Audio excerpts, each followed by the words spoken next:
Oh, you've just stepped in it. Wipe that smirk off, or it'll be worse for you! You know, I never thought I'd end up playing the role of the bad guy in my own backyard. But there I was, standing on my front porch in handcuffs, two guys in knockoff cop uniforms smirking like they'd just won the lottery, and this HOA Lady Susan Hargrove watching from the driveway with a grin that could curdle milk. It all started because my grass was apparently a half-inch too tall, or so she claimed, but deep down, I knew it was more than that. It was about control, about her needing to lord over this quiet little corner of Willow Bend Drive like some self-appointed queen bee.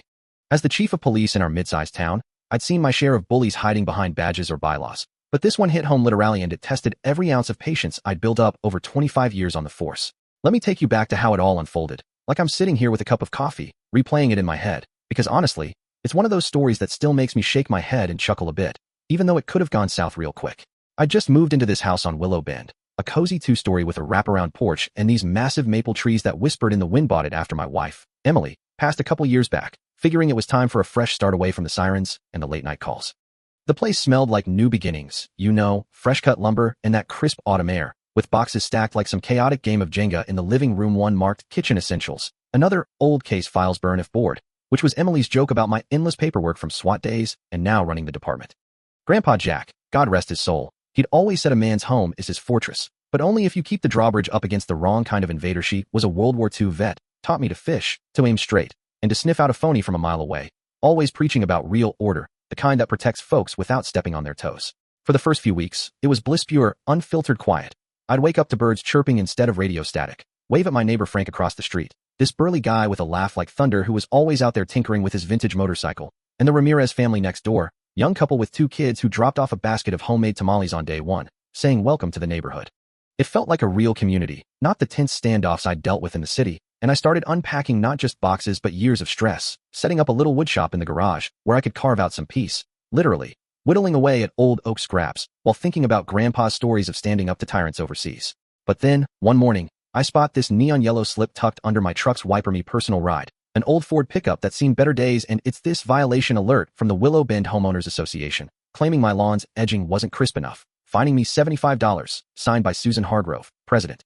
I stared at it, feeling that familiar knot in my gut, the one that says this ain't right. My grass looked just like everyone else's, neat, but not manicured like a golf course, and I wondered if this was her way of sizing up the new guy, testing if I'd roll over or push back. Ignoring it felt like the easy choice at first. I was on a rare stretch of downtime. Didn't want to stir the pot, but the notices kept coming, escalating like a bad habit. Next one was for my recycle bin being out an hour too long after pickup, another $100 tacked on, and the language got sharper, words like mandatory adherence and escalatory measures that screamed someone drunk on their own importance. I caught sight of her one day, Susan, walking her scruffy little terrier down the street, clipboard in hand, pausing in front of my place to jot notes with this smug tilt to her chin, her short bob haircut framing a face that looked perpetually displeased, like she'd bitten into a lemon and decided the world owed her an apology. Our eyes met through the window, and she didn't wave or smile, just this cold stare that said, I own this block, buddy. And that's when it clicked. This wasn't about lawns or bins. It was personal. Maybe she resented a cop moving in, someone who might question her little fiefdom, or perhaps it stemmed from some old grudge in the neighborhood, like how Frank later whispered she'd driven out the previous owner over non-compliant holiday lights, all because she craved that power rush, that feeling of making folks jump through hoops to feed her ego. Deep inside, it stirred something in minute rage, not yet, but this steady resolve, the kind Grandpa instilled when he'd say don't let weeds choke your garden, pull them root, and all before they spread. So, instead of storming over there, I drove to the county records office downtown, this dusty old building that smelled like forgotten history and stale coffee, where I asked the clerk, a no-nonsense lady named Rita with glasses perched on her nosito, pull any filings for the Willow Bend HOA. She tapped away at her keyboard, squinting, sighing like she'd heard this tune before, and finally shook her head. No such association registered, no covenants on the deed since the subdivision was platted back in the 80s, just plain old residential zoning. Happens more than you think, she muttered, handing me a certified letter stating the facts, her lips quirking in a wry smile when I showed her one of Susan's notices. Folks invent these to play boss, and scared neighbors pay up to avoid hassle. That paper felt like gold in my hands, proof that her empire was built on sand, but I knew confronting her outright wouldn't cut it.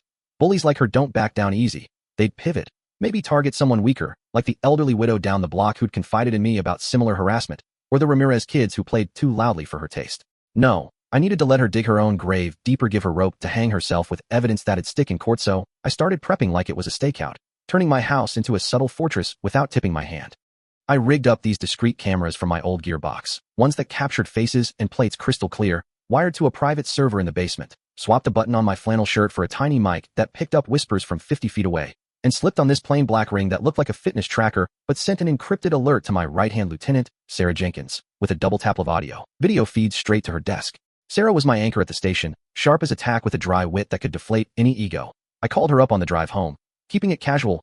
Hey, need a quiet background on Susan Hargrove, lives a few doors down, and she chuckled. What? She rag on your barbecue skills, but promised the basics. Priors, finances, associates, off the books for now. Back home, I reached out to Frank and the Ramirezes too, explaining over coffee that if things got weird at my place, film it from afar, just for my peace of mind, and Frank barked a laugh. That woman's been on my case about my bike's exhaust. Count me in, chief. It felt good, building this quiet alliance. Neighbors who'd been cowed by her now part of the pushback. And as the sun dipped low, another yellow notice slapped on my door. $600 now. Threats of a property lien. I just crumpled it, smiling inwardly, because the trap was set, and she was walking right into it. The morning it all blew up was overcast, like the sky knew drama was brewing. I sipped my coffee, mic button on, ring ready. When this black Escalade rolls up tinted windows, no plates I could spot, and outstepped these two clowns in what they thought passed for uniforms, badges gleaming too new, pants creased wrong, moving like extras from a bad action flick. Susan tags along, clipboard clutched like a shield, pointing at my door with this triumphant jab. They bang on it, bam, bam, bam, not a polite knock, but a power plan. I open up, playing the befuddled homeowner. Can I help you fellas? The bigger one, this beefy guy with a mustache that screamed trying too hard, puffs up. John Harlan? We got a warrant for your arrest, defiance of association mandates. He shoves this paper at me, a joke of a document with a phony seal and charges like willful aesthetic violation, and I glance at Susan, her eyes gleaming. You were warned, Mr. Harlan. We don't abide rebels here on Willow Bend. I could have laughed, but instead, I raised my hand slow. No need for trouble, I'll come quiet. And as they cuffed me rough, cheap metal digging in, I locked eyes with her and gave this small, knowing grin, the kind that says, oh honey, you just stepped in it. It pissed her off royal. Her face twisted. Wipe that smirk off, or it'll be worse for you. And they marched me down the walk, this humiliating parade for the neighbors to see, but I spotted Frank's phone peeking from his window, the Ramirez's blinds twitching with a camera glow, and as they shoved me in the back, I fumbled accidentally against the bumper, slapping on a GPS tracker I'd palmed that on the map for Sarah. Inside that SUV, it reeked of fast food and fake leather. The goons up front were high-fiving, the smaller one twisting back with a sneer.